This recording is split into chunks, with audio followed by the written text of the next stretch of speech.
This is the price chart for Polkadot. It is 9 by market cap on CoinGecko, and here you can see the price. It first listed at $2.94 and is currently at time of recording at $21.35. Now, Polkadot's price has increased by 2.2% over the last year, but this cryptocurrency has had a price increase of 156.9% over the last year. It listed on CoinGecko at $2.75 and is currently $30.88 roughly. Now, this is Atom, and Atom is number 20 by market cap. It is the coin for the Cosmos project. Now, which one should you hold? Should you hold DOT or should you hold Atom? What's the difference between Polkadot and Cosmos? That's what I'm going to be talking about in this video.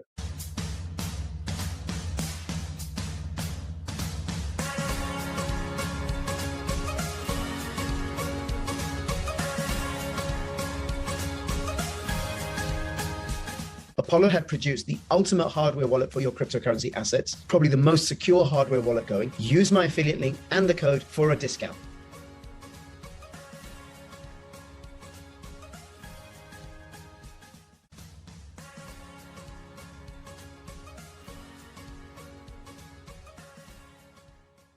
Hi, everybody. This is Crypto Rich, working with you to get rich with crypto, filling our pockets with crypto profits. And I'm going to be looking at the difference between Polkadot and Cosmos. Now, I do got to say that I have a particular bias. I do have a bias towards the Cosmos projects. So you should bear that in mind as you listen to what I say. But having said that, I still think it's wise to hold both.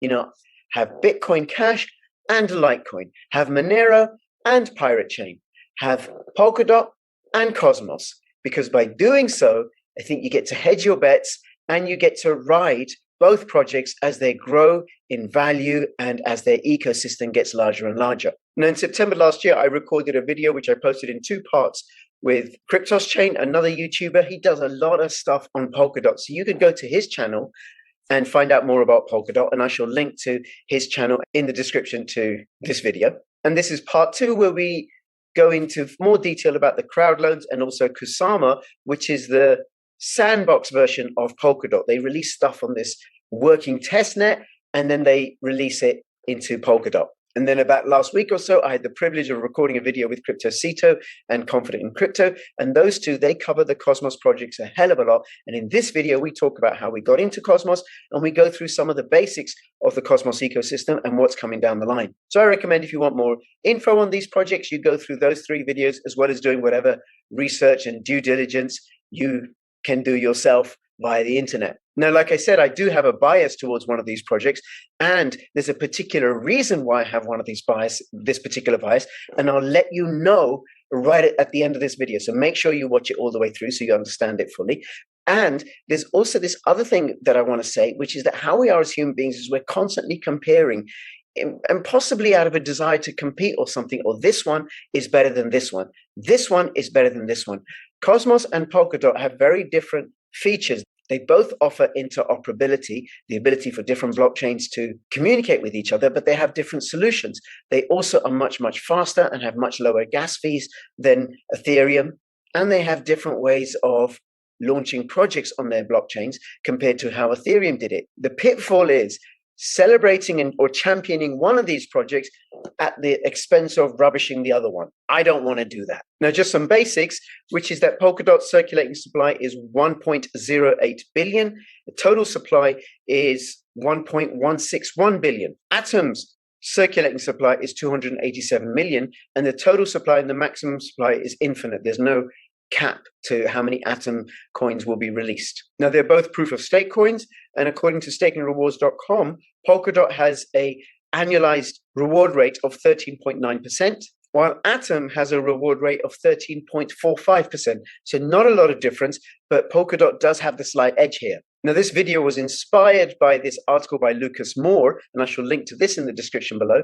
Polkadot versus Cosmos, which one is the best? And it's also informed by this article. So what is Polkadot? Polkadot is a scalable, interoperable, and secure network protocol for the next generation web. The Polkadot network connects blockchains, enabling interchain data transfer. And in this way, decentralized applications can receive data from open, semi-public, or private blockchains that operate independently. And I'll show you a structure of what the Polkadot blockchain system looks like. And I'm also going to show you a picture of what the Cosmos ecosystem looks like. Cosmos Network is a decentralized network that connects blockchains that operate independently of each other.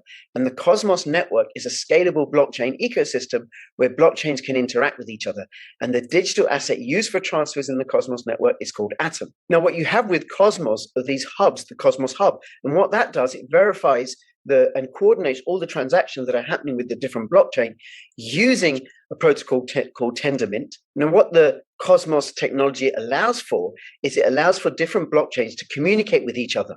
And it does this by allowing these different zones, i.e. these different blockchain ecosystems, to communicate with each other via the Cosmos Hub.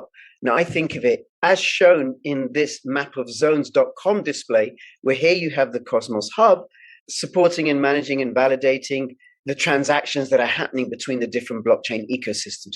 You could also consider it as it's shown on the cosmos.network website, which is as a, kind of like a planetary solar system, each blockchain representing a planet that can connect and communicate with other planets in that ecosystem. Now, Polkadot uses a different structure that relies on what are called a relay main chain and parachains. Now, the relay chain is the main chain. It connects all the different independent chains, thus promoting interoperability between them all. Then you have the parachains, which are parallelized with each other, i.e. they run parallel to each other or position parallel to each other. And they also parallelize the transactions that take place over the Polkadot ecosystem. Now, to be honest, trying to visualize this particular structure or this blockchain ecosystem has been a bit of a challenge for me. And it's easy for me to get the concept of a solar system because I can compare the Cosmos ecosystem with a solar system easily, but I don't have any reference point for this. But that doesn't mean it's any less efficient. What it does mean is I'm a little bit less efficient at explaining it, which is why it's important you do your own due diligence and you do check it out for yourself. The Polkadot network also allows for bridge chains, which allows for different blockchains that aren't interoperable with Polkadot to be able to network and connect with the entire Polkadot system. Now, both projects allow connection between other blockchains and their own chains. They offer platforms that are scalable, secure, and open to developers. Both blockchains can operate independently of any central authority, so they're fully decentralized, and they both use a consensus mechanism called proof of stake, which requires delegating your tokens or coins to particular validators. Now, in terms of differences, Cosmos has focused on interoperability, while Polkadot has focused on security. The Polkadot network can be updated without forks, whereas the Cosmos ecosystem requires regular forks to keep it updated as new developments are brought on board. Now, both assets, Polkadot and Atom, Polkadot and Cosmos, can be stored in a variety of wallets: hardware, web wallets, desktop wallets, and also browser-based wallets. Now, I said earlier that Atom doesn't have a maximum supply. Well, neither does Polkadot. They both have an inflation rate of about more than 10%. And DOT is used to pay for transactions on the entire Polkadot network. So in much the same way as Ethereum is used to pay for transaction fees on the entire Ethereum network, even if you're not transacting in Ethereum, if you're using an ERC20 token. So if you're transacting with a project that has its own parachain, then you need to use DOT.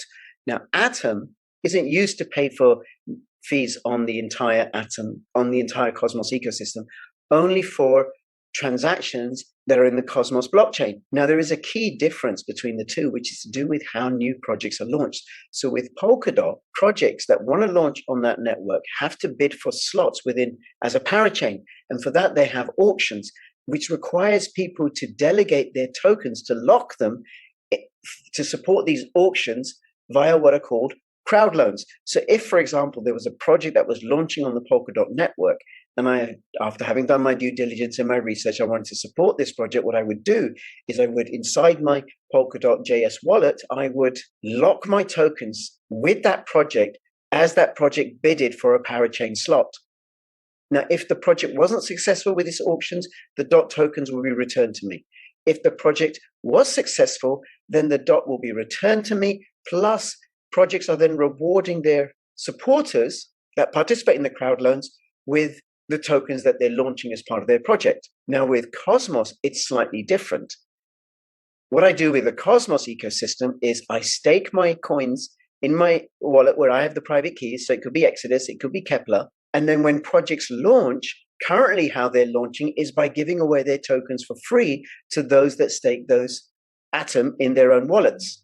Now, with crowd loans, I can't get my coins out until the crowd loan auction is over, and I can't receive staking rewards while they're in that crowd loan. With Atom, it's different. I can stake my Atom and still qualify for the airdrops. And it was in this way that I got rewarded with Osmo because I was staking Atom. I also got Juno Chain because I was staking Atom. I got Stars tokens because I was staking Atom. I got Dig Chain for staking Atom. I got CMDX for staking Atom. And then it gets even crazier because I was staking Osmo and Juno Chain. I got Wawa for staking them. Now, these are the projects that are connected to the Cosmos Hub currently, and a lot of them launched through airdrops. These are the projects in testnet that are about to connect to the Cosmos Hub and go live, and many of them are going to launch by giving airdrops to different token holders within the Cosmos ecosystem, including the ones that I think are particularly foundational. Let me know if you agree or disagree with this in the comments below. Atom, Osmo, and Juno. Now, for this particular reason, because I think this way of growing communities is way more rewarding and easier for Atom holders, I have a slight preference for the Cosmos ecosystem than I do for the Polkadot ecosystem. Now, that doesn't mean that Polkadot is invalid. It has advantages of its own. And what I recommend you do is you go check them both out, and you may want to look at having a little bit of both. And if you're interested in more coverage of Cosmos projects, you should definitely subscribe to my channel. Please follow me on my new channels, Crypto Rich BTC, and that's because of the shadow ban that was happening on my main channel. Please also follow me on Twitter, Crypto Rich YT, and join my Telegram announcements channel. I'll have the links in the description below. Any comments or questions, please do let me know. And between now and when I see you next, please keep filling your pockets with crypto profits. This is Crypto Rich signing out. All the best. Bye-bye.